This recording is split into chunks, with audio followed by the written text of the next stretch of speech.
નમસ્કાર દર્શક મિત્રો, જીટીપીએલ ગુજરાતી ચેનલના સર્વ દર્શક મિત્રોને વિનેરા મોટી કાર્યક્રમમાં આપ સર્વનું હું હાર્દિક સ્વાગત કરું છું. હું છું વર્ષા પ્રજાપતિ. આજે તમારી સામે રમેશ પારેખના ગદ્ય સર્જન વિશે વાત કરવા ઉપસ્થિત છું. રમેશ પારેખને તો માતવાર કવિ કહ્યો છે. રમેશ પારેખની કવિતા, એનું જે લય હિલ્લોળ છે, એની માટે ખૂબ પંકાયેલા કવિ છે, જેના વગર ગુજરાતી સાહિત્ય કવિતા જગત રાંક બની ગયું છે. એવા સર્જક તરીકે તેમને મોટા ગજાના મૂર્ધન્ય કવિ કહેવામાં આવ્યા છે. આવા કવિ શિરોમણીએ પદ્ય સાહિત્યની સાથે બાળ સાહિત્ય અને ગદ્ય સર્જન પણ વિપુલ પ્રમાણમાં આપ્યું છે. ચિંત આખું વિશ્વ તું એને રમેશ, જેને સરનામે રપાનું જોઈએ. તારો વૈભવ રંગમોલ, સોનું ને ચાકર ધાડું, મારે ફળીએ ચકલી બેસે તે મારું રજવાડું. આ તો રજવાડાનો કવિ છે. ગામ પ્રત્યેની અત્યંત પ્રીતિને કારણે એમને પોતાનું અમરેલી છોડવું નહોતું. એવું કહેવાય છે, એમની જે કથની અને એમનું જે જીવન શૈલી છે, એમના વિશે લખાયેલા લેખો છે, એમાંથી જે માહિતી મળી છે એ પ્રમાણે જોઈએ તો એમણે પોતાના નોકરીના કેટલાક વર્ષ પૂર્વે જ પોતે નિવૃત્ત થઈને માત્ર ને માત્ર સાહિત્ય સર્જન માટે એમણે સમય ફાળવેલો છે. તો ભાઈ કોઈ કહે છે કે આ તો કશોક ભાળી ગયેલો કવિ છે. લગભગ હું જાણું છું ત્યાં સુધી આવું આ જે વિધાન છે મોરારી બાપુએ એમને માટે કહેલું કે આ કશોક ભાળી ગયેલો કવિ છે. આ જે ભાળી ગયેલાની જે વાત છે એ જ એના સર્જનનો ભાગ છે. અને આ જે સાહિત્ય સર્જન છે એમાં સૌ પ્રથમ હું જ્યારે કવિતાની વાત કરું તો એના કેટલાક કાવ્ય સંગ્રહનો મારે અહીંયા ઉલ્લેખ કરવો પડે. જેમ કે ક્યાં 1970 જે આધુનિક સમયકાળ કહેવાય છે. જન્મ ભલે અનુગામી યુગમાં થયો, પણ જે સર્જન કાળ છે એ 1970 અર્થાત એ આધુનિક કાળથી શરૂઆત થઈ. એટલે ક્યાં એ પ્રથમ કાવ્ય સંગ્રહ, એની સાથે સનનન, ખડીંગ, ખમ્મા આલા બાપુને, વિતાન સુદ બીજ, લે તિમિરા સૂર્ય, છાતીમાં બાર શાક, ચશ્માના કાચ પર, સ્વગત પર્વ, મીરા સામે પાર, અને એનાથી આગળ કાળ સાચવે પગલા એ એમનો મરણોત્તર સંગ્રહ છે. નીતિન વડગામાએ એનું સંપાદન કર્યું છે. આ સંગ્રહ માટે રમેશ પારેખને કેટલા એવોર્ડ મળેલા છે. ગુજરાત સાહિત્ય પરિષદનો એવોર્ડ મળેલો છે, દિલ્હી સાહિત્ય અકાદમીનો એવોર્ડ મળેલો છે. અને એમના જે ગીતો છે એ ફિલ્મ, ગુજરાતી ફિલ્મ નસીબની બલિહારી, એમાં પણ આ ગીત લેવામાં આવ્યું છે. સાવરિયો રે મારો સાવરિયો, હું તો ખોબો માંગુ ને ગઈ ગઈ ગઈ, માનવીની ભવાઈ એમાં જૂનું જૂનું ઝૂરીએ, એ જે ગીત છે પણ રપાનું છે. તો એટલા માટે જ એમને નરસિંહ મહેતાનો એવોર્ડ પણ એમના આ પ્રકારના ફિલ્માંકનમાં જે ગીતો થયા એની માટે એમને આપવામાં આવ્યો. આવો મહાત્મા જ્યારે ગદ્ય સર્જનની આપણે વાત કરીએ, હું એવું માનું છું કે બહુ ઓછા લોકો એમના ગદ્ય સર્જન તરફ નજર હશે. મારી પાસે અહીંયા એક પુસ્તક ઉપસ્થિત છે, હોકારો આપું તો કહું, પણ થોડાક ગદ્ય સર્જનનો ઉલ્લેખ હું કરું તમારી સામે. તો આમ તો તેઓ વાત અને વિવેચક પણ છે. હવે વિવેચક જ્યારે માત્ર અવલોકન કરનારા વિવેચક પણ છે અને વિસ્તૃત આલેખન આપનારા પણ સર્જક વિવેચક છે, આસ્વાદક પણ છે.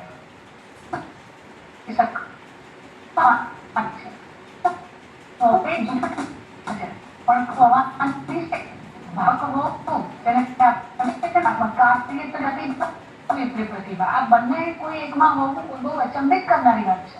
પોતાના કવિઓમાં હોય પણ જે રમેશ પારેખે અહીંયા પુસ્તકો આપ્યા એમાં હું સૌ પ્રથમ એને 5 ભાગમાં એને ગ્રંથાઓ પણ ચિંતનાત્મક લલિત ગદ્ય પ્રકારના નિબંધ એ બીજો ભાગ છે. વાર્તા તત્વની સાથે એટલે સંવાદની કળા હોય એવા પ્રકારના પણ અહીંયા તમને નિબંધ મળે છે. ચોથો પ્રકાર જે આપણે લલિત ગદ્ય કહીએ છીએ, આમ જેને પણ આપણા સંસ્કૃત સાહિત્યમાં કાવ્ય કહ્યું છે. તો આવું જે લલિત ગદ્ય છે એ પણ તમને આવા ચિંતનાત્મક પ્રકારના નિબંધોમાં મળશે. અને હવે હું પુસ્તકોનું તમારી સામે રજૂઆત કરું તો હોકારો આપું તો કહું એ પુસ્તક જેમાં મુક્ત વિહારી પ્રકારના નિબંધો, લલિત ગદ્ય અને સૌથી વધારે જો હોય તો તે આસ્વાદ પ્રકારના નિબંધો એમાં છે. શબ્દની જાત્રા સત્ય સુધી 2001માં પ્રસ્તુત થયેલું છે. પેલો 1984માં હોંકારો આપું તો કહું, અને શબ્દની જાત્રા સત્ય સુધી, અને એક ત્રીજો છે ચાલો એકબીજાને ગમીએ. આ બંને જે સંગ્રહ છે એ બંને 2001માં પ્રકાશિત થયેલા છે. બંનેમાં કાવ્ય આસ્વાદો છે. એમાં પણ ચાલો એકબીજાને ગમીએ એને તો કવિતાએ નિબંધ એવું મેં કહ્યું છે મારા રિસર્ચમાં. તો આવું શા માટે કહ્યું છે? કારણ કે જે ગદ્યની શૈલી હોવી જોઈએ, આપણે ત્યાં ગદ્ય વિશે, ગદ્યની ભાષા વિશે, એની રીતિઓ વિશે બહુ ઓછું કામ થયું છે. રપાના જો આ પ્રકારના કાર્યને ધ્યાનમાં રાખીને પણ જો આપણે સંશોધન કરીએ તો એક જુદા જ મુદ્દાથી એનું સંશોધન થઈ શકે એમ છે. ચોથો સંગ્રહ છે સર્જકના શબ્દને સલામ, જેમાં પણ ગ્રંથાવલોકનો છે. હવે ગ્રંથાવલોકનો એટલે માત્ર એક કવિતાનો આસ્વાદ કે એનું અવલોકન નહીં, પણ આખો સંગ્રહ પણ હોઈ શકે. કવિતા એટલે આ, જેમાં પણ મોટા ભાગે કાવ્ય આસ્વાદના નિબંધો છે. તો આપણે પાંચે પાંચ જે ગ્રંથ છે એના પરથી એટલું પરિત થાય છે કે મોટા ભાગે તેઓ આસ્વાદક વિવેચક રહ્યા છે. આ વિવેચન અને આ જ આસ્વાદનને આપણે ગુજરાતી સાહિત્યમાં સાહિત્યિક નિબંધો એવું આપણે પણ કહીએ છીએ. બરાબર? તો આ દ્રષ્ટિએ તમે જુઓ તો એક કુશળ વિવેચક પણ રહ્યા છે કવિ હોવાની સાથે. હોંકારો આપું તો કહું એમાં આ એ પોતે પણ કહે છે, અને લલિતભાઈએ સરસ રીતે એની વાત નિવેદનમાં પણ મૂકી છે. હોંકારો આપું તો કહું, મારી પાસે અહીંયા એનું પુસ્તક ઉપલબ્ધ છે. બહુ જૂનું છે. અત્યારે જો એ રિપ્રિન્ટ થાય તો પણ એક નવાઈની વાત છે. અને એમણે કેવું સરસ કર્યું છે અહીંયા લલિતભાઈ મહેતાએ કે આ જે નિબંધો છે એ સીધા નિબંધ નથી, પણ જુદા જુદા સામયિકોમાં કટાર લેખક તરીકે જે એમણે કામ કર્યું છે આ એની ફલશ્રુતિ છે. તો જેમ કે જનસત્તા છે, જન્મભૂમિ છે, જન્મભૂમિ પ્રવાસી, સમકાલીન, ફૂલછાપ, અમરેલી સમાચાર, ભૂમિપુત્ર, આ બધા જે સામયિકો હતા એમાં રપા એ સમય દરમિયાન પોતાના સમય દરમિયાન કેટલાય લેખો, આસ્વાદ લેખો એ કોલમો ચલાવતા, અને એના પરિપાક રૂપે આપણી પાસે પુસ્તકો ઉપલબ્ધ છે. હોંકારો આપું તો કહું એમાં 74 જેટલા નિબંધો છે, અને મેં એને આ રીતે વિભાગીકૃત કર્યા છે કે મને ગમ્યું તે મારું. એમના 5 વિભાગ છે અંદર અનુક્રમણિકામાં જ. એમાં 5 વિભાગમાં આ રીતે છે કે મને ગમ્યું તે મારું, હોંકારો આપું તો કહું, કોફીના કપમાં વસંત, શોધ પોતાના અડદિયાની, ચશ્માના કાચ પર. હવે ચશ્માના કાચ પર એટલો ગઝલ સંગ્રહ પણ છે, પણ તમે જુઓ કે એમાં ગઝલની વાત નથી, એમાં જુદા જુદા કવિઓની કવિતાઓનો આસ્વાદ છે. આસ્વાદની જ્યારે આપણે વાત કરીએ છીએ તો તે ભાવની રીતે આસ્વાદ નથી કરતા. કુશળ વિવેચક એને કહેવાય જે between the line, between the text, between the word એમાં જઈ અને કવિની જે પ્રક્રિયા છે કવિતાની એને ખોલી આપે. તો એ રીતે પણ આપણે જોઈએ તો એક ઊંચા ગજા ભાવક પણ રમેશ પારેખ છે. કેવા કેવા પ્રકારના નિબંધો લખ્યા છે એમણે, જેમ કે મને ગમ્યું તે મારું એ જે ભાગ છે હોંકારો આપું તો કહું એમાં, તો આનંદને પીડામાં પલટાવી દેતું તરકટી દીવું, આવું એ શીર્ષક આપે. આ એક એમની વિશેષતા છે કે શીર્ષકો એવા આપે કે જેમાંથી તમને એમ ના ખબર પડે કે આ કવિની આ રચનાનો આસ્વાદ છે. આપણે તો મોટાભાગે કેવા ટેવાયેલા છે વિવેચન કરવા માટે કે કૃતિનું નામ હોય અને સામે કર્તાનું પણ નામ હોય, અથવા આખા સંગ્રહમાંથી આપણને જે કહેવાય કે જે અર્થ પ્રાપ્ત થાય છે એને થોડાક શબ્દોમાં આપણે બાંધી દઈએ છીએ. બિલકુલ અહીંયા પણ એવો જ પ્રયત્ન કર્યો છે રપાએ, પણ અહીં એ એક કાવ્યાત્મક પંક્તિ એને આધારિત શીર્ષકો આપે છે. તો આનંદને પીડામાં પલટાવી દેતું તરકટી દીવું, અને એમાં તે હરિવંશરાય બચ્ચનની કવિતાનો આસ્વાદ કરાવે છે. તો આ એક વાત એવી થઈ કે માત્ર ગુજરાતી સાહિત્યની વાત નહીં, પણ હિન્દી અને ક્યાંક તો ઉર્દુ સાહિત્યનો અમીર ખુશરોની પણ વાત આવે છે. ક્યાંક હિન્દી સાહિત્ય ઉર્દુ સાહિત્યનો જિક્ર પણ એ કરે છે પોતાના વિવેચનોમાં. મૃત્યુ બાદ ઘટના તે મીરા, સુરેશ દલાલની કવિતા જે મીરા વિશેની છે એનો આસ્વાદ એમાં કરાવ્યો છે. અલબત્ત પ્રયોગ બાહુલ્ય પણ શિવસેન ખાનગી એમની જે કવિતા છે શિસ્તૃક્ષા એ કાવ્ય સંગ્રહની આખી ભૂમિકા એમણે બાંધી છે. 2 પાણીદાર ગીતો, એમાં અનિલ જોશી અને રાજેન્દ્ર શુક્લના ગીતો, વાલમનો બોલ અને આખરનો અર્થ એનો આસ્વાદ કરાવ્યો છે. ગીત વિશેનો પણ એમનો એક સરસ આર્ટિકલ આપણને આ સંગ્રહમાંથી મળે છે. ગીત એટલે તાર વાદ્ય એવો એક સરસ આ લેખ છે, અને જે ગીત લખનારા મિત્રો છે, કવિઓ છે, એમને અચૂક આ લેખ વાંચવો જોઈએ, કારણ કે ગીત કેવી રીતે લખાય છે એ પ્રક્રિયા વિશે એમાં વાત કરી છે. જો કે આખી વાત વિવેચનાત્મક નથી, કાવ્યાત્મક જ છે. પણ કહીએ ને કે એકદમ શાણપણ પૂર્વક જો કવિ એને સમજે તો ગીતની ભૂમિકા એમાંથી સમજી શકે. આપણે ત્યાં ગીત વિશેના ઘણા બધા પુસ્તકો થયા છે, આજે પણ અત્યારે પણ થઈ રહ્યા છે એના સ્વરૂપ મીમાંસા. પણ જેને પ્રતિભાશાળી કવિ ગયો છે એને લગભગ હું માનું છું કે કોઈ પુસ્તકો સ્વરૂપ મીમાંસાને સમજવાની જરૂર હોતી નથી, કારણ કે આ કવિ એવું છે જેની પાસે લય આપોઆપ છે. તો આ જ જે કાવ્યનો લય છે એ તેમના ગદ્યના લયમાં પણ આપણને મળે છે. તેમના અંગત અને વ્યક્તિ વિશેષના નિબંધો પણ બહુ જ જાણીતા છે આ સંગ્રહમાં. હોકારો આપું તો કહું, એમાં સર્જકની કેફિયત આપી છે. એમણે એક સરસ શીર્ષક આપ્યું છે સોનલ વિશેનું કે સતલા જેવી, ચાબુક જેવી, સફરજન જેવી સોનલ કોણ છે? આ પ્રશ્નોક્તિથી કરેલું આખું એનું શીર્ષક છે. અને એમાં પછી બહુ ઊંડાણપૂર્વક જણાવે છે કે સોનલ એટલે કોણ? કોઈ સ્ત્રી નહીં. સોનલ એટલે દરેકના મનમાં પડેલી એક ગમતી પરિસ્થિતિ. બસ આ એની વ્યાખ્યા એમણે આખા એક નિબંધમાં આપી છે. એ જ રીતે માં ક્યાં ક્યાં પરોવાયેલી નહોતી, કંકોત્રી છપાવી કાળા કાગળમાં, ભયથી કલમને કહું છું કે ચૂપ, એક આધુનિક પરશુરામનો અંત, મારી ચંપાની ડાળખી છે ચૂપ, કોથળે બેસીને નવરસ માણ્યા, એક આનંદિતા અનુભવી વાત. આવા તો કઈ પ્રકારના નિબંધો એમના આ વિભાગમાં જોવા મળે છે. તેમણે ચરિત્રાત્મક નિબંધો લખ્યા છે. એમાં એમણે અમૃત ઘાયલની કેટલીક રચનાઓનું જે સંપાદન કર્યું છે, જે સંપાદન વિભાગમાં આવે છે, આ પડખું ફર્યો લે એનું ટાઇટલ છે. તો અહીંયા પણ એનો એક આ ઘૂંટ ભર્યો લે એવો શીર્ષક આપીને એનો આસ્વાદ કરાવ્યું છે. વર્ણનાત્મક પ્રકારના ને પ્રાસંગિક પ્રકારના જે એમના નિબંધો છે એમાં નિસ્બત શું ચીજ છે, ચલો અચ્છા હુઆ કામ આ ગઈ દીવાનગી અપની, એવા હિન્દી અને ઉર્દુ પ્રકારની પંક્તિઓના શીર્ષક પણ તેમના આ પ્રકારના નિબંધોમાં જોવા મળે છે. મુક્ત વિહારી નિબંધોની વાત કરીએ તો ઘટના વગર પસાર થયો આજનો દિવસ, છૂટા શેર એમાં છે. આપણે મોટાભાગે મહેફિલો, શેર શાયરાના જેવા કાર્યક્રમો થતા હોય છે અને આપણે એમાં છૂટા શેરનો ઉપયોગ બહુ કરતા હોઈએ છીએ. જો આવું જ કંઈક આપણને જાણવું હોય તો આ નિબંધ પાસે જવું પડે. દોસ્ત વસંતમાં ઝાડ તો મહોરશે પણ તમે, એમ કહીને કવિએ ટહુકો કર્યો છે પ્રકૃતિ સાથે તાદાત્મ્ય થવાનો. આપણે સૌ પ્રકૃતિથી વિખૂટા પડી રહ્યા છે. બસ આ જ વાત. આ તો પ્રકૃતિનો જ પ્રેમી હતો રમેશ પારેખ, એટલે અમરેલી માટે એકદમ જીવ રેડીને કામ, જીવ દઈ દે એવા પ્રકારનો સર્જક, જેને પોતે પોતાનું કોઈ જ એમ કહેવાય ને મહત્વાકાંક્ષા હોય કે કારકિર્દી હોય, બધાને બાજુ પર મૂકીને માત્ર અમરેલી સાથે જ જાણે અમને પોતાની પ્રતિબદ્ધતા જાળવી રાખી હોય એ ભાવ સાથે જોડાયેલો સર્જક છે. એ જ વાત એમના આ નિબંધોમાં પણ જોવા મળે છે. ખટારાની ખડખુશ પાટિયા પર લખાયેલા પ્રેમ પત્રો, તમે અને હું. આ વાત તો જાણીએ છીએ કે આપણે જ્યારે હાઈવે પર જતા હોઈએ, રસ્તા ઉપર જતા હોઈએ તો ટ્રકો, ખટારાઓ, એની પાછળ કંઈક ને કંઈક સ્લોગન લખેલા હોય છે. ખાલી ખટારાથી દૂર રહો કે પછી જાળવી રાખો ડિસ્ટન્સ, એ વાત નથી હોતી, પણ કોઈક પંક્તિ હોય છે, કોઈક શેર શાયરી હોય છે. આ કવિ કેટલી બારીકાઈથી આ વાતને મૂકે છે પોતાના નિબંધમાં, કે પોતે જ્યારે મુસાફરી કરી છે અને પોતે જ્યારે કોઈ ખટારાઓને ટ્રકોને જોઈ છે ને એની પાછળ જે કાળી પંક્તિઓ છે એ શું દર્શાવે છે, શું કયા શબ્દ સુધી આપણને પહોંચાડે છે, એ વાત આ નિબંધમાં આપણને મળે છે. ખટારાઓ આપણા સાહિત્યનું જાણે એક ભાગ હોય એમ રફા કહેવા માંગે છે કે સાહિત્ય ગમે તે રીતે પહોંચી શકે છે આપણા સુધી.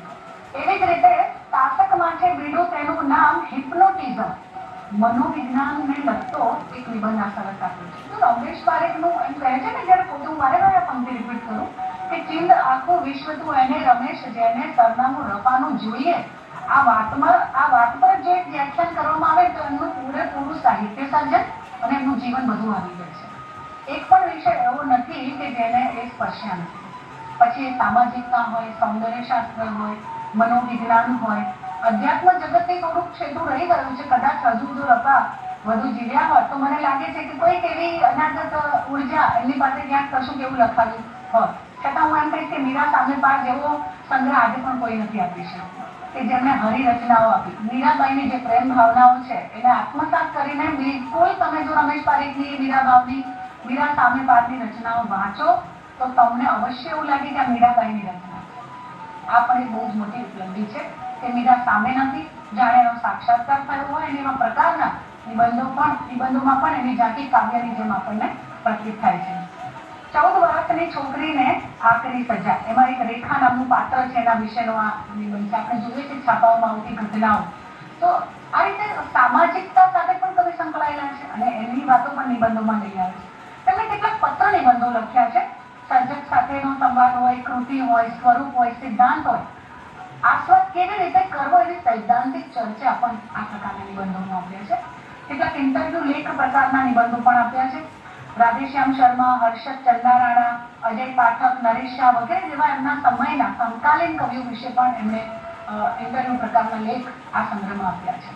તો આમ આકર્ષક વસ્તુ એ જ છે એમના નિબંધોની કે બહુ જ કાવ્યાત્મક ભાષા શૈલી છે એમની, અને એમનું જે મનોભાવ વિશ્વ છે એ બહુ એટલું બધું વિશાળ છે કે એવું નથી કે કોઈની સાથે એમને કોઈ અનબન બની અને એમની કૃતિને અવગણી નાખી. સાહિત્ય જગતમાં આવા પ્રકારના પણ પ્રશ્નો થતા હોય છે, પણ રમેશ પારેખ પ્રેમનો કવિ છે. માણસથી મોટું તીર્થ નથી કોઈ પ્રેમનું, હું છું પ્રથમ મુકામ લે મારાથી કરશે. તો આવી શરૂઆત કરનારો આ કવિ છે. શબ્દની જાત્રા સત્ય સુધી એમાં 60 જેટલા નિબંધો છે. આ ઉપરાંત એમાં છાંદસ, અછાંદસ એવા જુદા જુદા જે કવિતાના સ્વરૂપો છે એને સ્પર્શીને એમણે નિબંધો આપ્યા છે. ચાલો એકબીજાને ગમી અને તો હું કવિતા એ પ્રકારના નિબંધો કહું છું. સર્જકના શબ્દને સલામ તો ગ્રંથાવલોકનો પ્રકારના જ નિબંધ છે. એમાં પરિચિત બધા જ પ્રકારના કવિઓને એમણે આવરી લીધા છે. ઉર્દુ, હિન્દી, ગુજરાતી ભાષાની કૃતિઓ પણ એમાં આવરી છે. ચીનુ મોદી, મનહર મોદી, રામપ્રસાદ બક્ષી, પ્રફુલ્લ નાણાવટી, હરકિશન જોશી, નૈના જાની, હેમંત શાહ, આવા દરેક કવિઓ વિશે એમણે આ વાત એમાં લખી છે. અને કવિતા એટલે આ જે એમના કાવ્ય આસ્વાદના જ નિબંધો છે. તો આ પત્રકારત્વના ભોગે જ આવેલા નિબંધો છે, પણ છતાંય આપણે એને માત્ર પત્રકારત્વ નથી કહી શકતા, એને સાહિત્યિક નિબંધો અથવા વિવેચન આપણે કહી શકીએ છીએ. નાટ્યકાર તરીકે રમેશ પારેખની વાત કરીએ તો સગપણ એક ઉખાણું અને સૂરજને પડછાયો હોય એવા બે પ્રકારના એમણે નાટક સંગ્રહ આપ્યા છે, જે ત્રિઅંકી નાટકો છે. એમાં જે સૂરજને પડછાયો હોય એ ઝવેરચંદ મેઘાણીની ઓળીકો વાર્તા છે. એનું કથાતત્વ બીજ જેને કહીએ એમાંથી લીધું છે. અને એની સાથે ગુલાબદાસ બ્રોકરની એક વાર્તા છે મહાનિબંધ. તમે બંનેનું કથા વસ્તુ વાંચો તો થોડુંક સમાન લાગશે. અને કથા બીજ લઈને આ સૂરજને પડછાયો હોય નાટક એમને લખ્યું, જેમાં મેન સમાજના રીત રિવાજ, પ્રેમ સંબંધો સામે આજે પણ સમાજને કેટલા વાંધા છે એનું આખું આ નાટક છે. બહુ કરુણ પણ છે. રણમણ, ઢેરી, લખમણ, લાખી, વેજો, કારી વગેરે જેવા પાત્રો આ નાટકમાં છે. બીજું એક નાટક છે સગપણ એક ઉખાણું, જે બર્નાર્ડ બેક્ટનું ગુડ વુમન ઓફ સ્ટેચ્યુઆ એ જે અંગ્રેજી નાટક છે એનામાંથી એનું કથાતત્વ લીધું છે. વાર્તાકાર રમેશ પારેખની વાત કરીએ તો સ્તનપૂર્વક એક માત્ર વાર્તા સંગ્રહ એમને આપ્યો છે. હવે આ સંગ્રહ વિશે મારે એટલું કહેવું છે કે એક તરફ તેમનું ગદ્ય સર્જન, જેમનું ગ્રંથાવલોકનથી વિવેચન સાહિત્ય છે, કે નાટ્યકાર તરીકે જે બહુ ચર્ચિત છે તે, કે બાળ સાહિત્યમાં એમણે બાળ નવલકથા જે અજબ ગજબ ખજાનો આપી, જાદુઈ દીવો આપી, એ કારોપાને તમે વાંચો અને સ્તનપૂર્વકના સર્જકને તમે વાંચો, બિલકુલ એમાં બહુ જ બધા દૃષ્ટિકોણથી વાર્તાઓ લખવામાં આવી છે. અને ખાસ કરીને મને જે દેખાયું છે દૃષ્ટિકોણ એ છે મનોવૈજ્ઞાનિક અભિગમ. માણસનું ચેતન અચેતન મન જે રીતે કાર્ય કરતું હોય છે, અને આ તો એમાં એક સર્જકની વાત આવે છે. અહીંયા આપણે મનોવિજ્ઞાનને સર્જકથી ભિન્ન નથી કરી શકતા, કારણ કે મન એનું મુખ્ય બિંદુ છે. અને એવા જ અંદરના આંતરિક મનોલોકની કંઈક ને કંઈક એવી વાર્તાઓ લઈને આવે છે જેને વાસ્તવ સાથે કોઈ મતલબ નથી, અથવા તો વાર્તાકારને કંઈક સાંકેતિક રીતે, પ્રતિકાત્મક રીતે પોતાની વાત માંડવી છે. અને એટલા માટે તેને હું પ્રયોગશીલ વાર્તાકાર તરીકે જોઉં છું. બિલકુલ રમેશ પારેખ વાર્તાકાર તરીકે નથી જ ફાવ્યા. સાહિત્ય જગતમાં પણ આ સંગ્રહનું નામ જો બહુ ઓછા સર્જકો અથવા વિવેચકો કે ભાવકો જાણતા હશે. 14 વાર્તાઓનો આ સંગ્રહ છે. અને એની જે વિશેષ ઉપલબ્ધિ કહી શકીએ એવી જે વાર્તાઓ છે એમાં ચાબુક વિનાની ક્ષણ, નદી ઉર્ફે સદી ઉર્ફે કદી, ચોથો પુરુષ બહુવચન, બુધા બાવની, ઓળખવું ને હાથ, એક કદાચ રંગની કદાચિકા વગેરે એ નબળી વાર્તાઓ છે. પણ જે સારી વાર્તાઓ છે એમાં નદી નદી રતી ક્યાં, બીજી એક વાર્તા છે બાઉને અડકવાની ભૂલ. એ તો એટલી ફેન્ટાસ્ટિક પ્રકારની વાર્તા છે કે પેલી મૂછ વધતી જાય દાદાની, અને એ જે મનોલોકમાં બાળકને લઈ જાય અને પાત્રને લઈ જાય, અને જોડે જોડે વાર્તા જ્યારે તમે વાંચો તો એક ભાવક તરીકે તમારી પણ એક યાત્રા શરૂ થઈ જાય. વાર્તાકાર તરીકે એમની જે શૈલી છે એ બહુ સરસ છે, પણ જે કન્ટેન્ટની જ્યારે વાત કરીએ છીએ આપણે, વિષય વસ્તુની વાત કરીએ છીએ, ત્યારે એક દુર્બોધતાનો અનુભવ પણ આપણને થાય છે. મને લાગે છે કે કદાચ આ વાર્તાઓ એ સમયમાં જે આપણે અનુઆધુનિક કે આધુનિક સમયની જે દુર્બોધતા કવિતામાં આવતું તત્વ છે, બસ એ જ ભાગ અહીંયા આપણને વાર્તાઓમાં પણ દેખાતો અનુભવાય છે. ઘણા બધા અર્થ સંદર્ભો વાર્તાઓમાં છે, જેમ કે બચપણ, યુવાની, વૃદ્ધત્વ અને આ વયના જે પ્રશ્નો છે એને એમાં સામેલ કરવામાં આવ્યા છે. તો હું એમ તો એક સંશોધક તરીકે વાત કરું રમેશ પારેખની, તો મને તો આ વાર્તા સંગ્રહ એટલે પણ ગમે કે એમના જે અન્ય સર્જન કરતા આ સર્જન તદ્દન જુદું છે. ભલે એમાંથી એક બે વાર્તા ઉત્તમ હોય કે ત્રણ એક વાર્તા ઉત્તમ હોય ને બીજી નબળી હોય, પણ છતાંય આપણે આવા રપાને પણ વાંચવા જોઈએ. તો કદાચ મને એવું લાગે છે કે જે રમેશ પારેખ ગુજરાતી સાહિત્ય જગતમાં ભાવકના ચિત્તમાં કે વિવેચકના મનમાં ઉપસ્થિત નથી થઈ શક્યું, એ સ્તનપૂર્વક વાર્તા સંગ્રહ વાંચીને કદાચ બીજા નવા રમેશ પારેખને તમે ખોળી શકો છો, જોઈ શકો છો. સંપાદક તરીકે તેમણે 2 કૃતિઓ આપી છે, અથતી ઇતિ, ગીરા નદીને તીરે શીર્ષકથી, અને આ પડખું ફર્યું લે. બંનેમાં આપણે એક તો જે આ પડખું ફર્યું લે એમાં તો અમૃત ઘાયલની જ કેટલીક નિશ્ચિત કવિતાઓને પસંદ કરીને આખું સંપાદન કરવામાં આવ્યું છે. અમૃત ઘાયલને માત્ર કેટલીક રચનાઓથી જો તમારે જાણવા હોય તો આ પુસ્તક તમે વાંચી શકો છો. અને જે ગીરા નદીને તીરે એટલે અથતી ઇતિ, એમાં 7મા 8મા દાયકાના જે કવિઓ છે અને પોતાના જે સમકાલીન કવિઓ છે એમની જે કવિતા છે એનો સમાવેશ કરીને એક સરસ મજાનું સંપાદન એમણે આપ્યું છે. તો ગદ્ય સર્જનની વાત આ રીતે રમેશ પારેખમાં મને તો ફળીભૂત થતી લાગે છે કે એમાં પણ જે 5 સંગ્રહોની જે મેં પહેલા વાત કરી કે કવિતા એટલે આ, અથવા સર્જકના શબ્દને સલામ, અથવા ચાલો એકબીજાને ગમીએ, શબ્દની જાત્રા સત્ય સુધી, એ બધા કરતા પણ મને જો સૌથી પ્રિય સંગ્રહનો લાગ્યો હોય તો એ છે હુંકારો આપો તો કહું. અને આ જ બતાવે છે કે ભાવક તરીકે આપણે જેટલા હોકારા આપતા રહીએ છીએ, જાણે કે સર્જકનો એક બીજો પ્રદેશ આ વાતને ઝીલતો આવ્યો છે અને કેટલું સાહિત્ય એમણે આપણી સામે મૂકી આપ્યું છે. આસ્વાદક બનવું હોય તો આ નિબંધ સંગ્રહ અવશ્ય વાંચજો. રમેશ પારેખ જેવા કવિ આપણા સૌના હૃદયમાં, મનમાં આમ જ રહેશે. હજી પણ ઘણું ઘણું રમેશ પારેખ વિશે કહી શકાય, લખી શકાય અને સંશોધન થઈ શકે. આ વાત હું દર્શક મિત્રો ઉપર છોડું છું. આશા છે કે રમેશ પારેખને તમે એક નવા જ આસ્પેક્ટથી, ઉદ્દેશ્યથી હવે પછી વાંચી શકશો. GTPLના દર્શક મિત્રોને વર્ષા પ્રજાપતિના ખૂબ ખૂબ ધન્યવાદ, આભાર.